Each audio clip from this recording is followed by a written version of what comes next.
S Majumdar, চিরপ্রাকৃতিক, Comilla, Bangladesh. কি নাম? অজয় সরকার। বাড়ি কোথায়? ব্রাহ্মণবাড়িয়া। কি সমস্যা নিয়ে আইছো? আমার পায়েটা কাজ করার পরে এখান থেকে শুরু করে পায়ের নিচে পর্যন্ত ব্যথা যায়, কাজ করার পরে আর সব মানে বসে কাজ করার পরে উঠতে উঠলে সমস্যা নেই, বসলেও সমস্যা নেই, কিন্তু হাঁটতে গেলে সমস্যা। হাঁটতে গেলেই সমস্যা হয়। সে কিন্তু কোনো রকম কোনো কাগজপত্র আনে নাই। অন্য আগে ডাক্তার দেখেছে, সে ডাক্তার কি বলছে? ডাক্তার বলছে বিএলআইডি L45S1 ডিস্ক স্লিপ, ডিস্ক সরে দেয় আর রোগে চাপ দিছে, এই তো। আচ্ছা, দেখুন শোক বাস্তবতা। পাটা তো পাটা অনেকটাই উঠছে, এটুকু উঠে না অনেকেরই, কিন্তু এদিকে ঘুরে না, এই যে এদিক টাইট, এদিকে আটকে গেছে। এই অ্যাঙ্কোলাইজিং এ আক্রান্ত। এর মূলত ডাক্তার সাহেবের ডায়াগনোসিস ভুল আছে, এটা শুদ্ধ না, ওইটা শুদ্ধ না, এটা ওইটা ভুল আছে। সে হলো HLB27 এ আক্রান্ত। তো এই রোগীদের ক্ষেত্রে এরা সুস্থ হয়ে যাওয়ার পরে প্রতি 3 থেকে 5 মাস 6 মাস পর পর আমাদের কাছে সাথে দেখা করতে হবে, কারণ সুস্থ থাকার জন্য।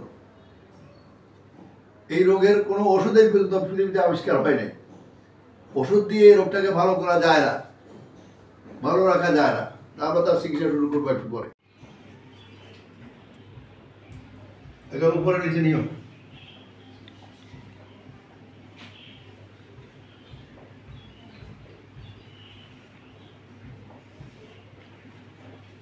উপরে মাটি ধরো, সরাসরি মাটি ধরো, উপরে একবারে নিচে। হ্যাঁ, ওঠো। যাও না, 50 যাবো না রে ভাই, 30-20 যাও না। নষ্ট হইলে আমার এখানে হইব, তুমি বাড়িতে দিয়ে নষ্ট হইলে লাভ কি? আগে এরকম করে টান লাগতো।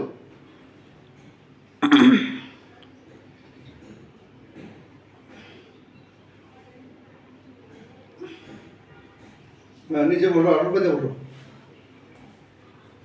দেখো,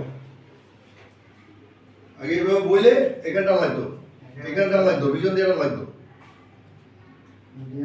হ্যাঁ, ও সমস্যা নাই। বলো,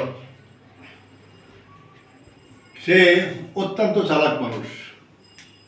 সে আমার রুগীদের সাথে বোধহয় কয়জন রুগীর সাথে কথা বলছো?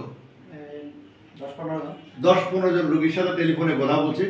কথা বইলা তারপরে সিদ্ধান্ত নিয়েছে। সিদ্ধান্ত বলতে সে একটা MRI করে নেই, এটা কিছুই করে নেই, মানে পরীক্ষা নিরীক্ষার কাগজ কিছুই আনা নেই। বলছে যে আপনি এটা দেখেন না, আমি কেন আনবো নাকি? যে আপনি এই কাগজপত্র গুরুত্বই দেন না, তাহলে আমি এটা আনবো কেন? অপর দিকে আমরা যে আজকে তোমাকে চিকিৎসা দিয়ে 1 মাসে ছড়িয়ে দিয়ে দিচ্ছি, পুরো 1 মাস।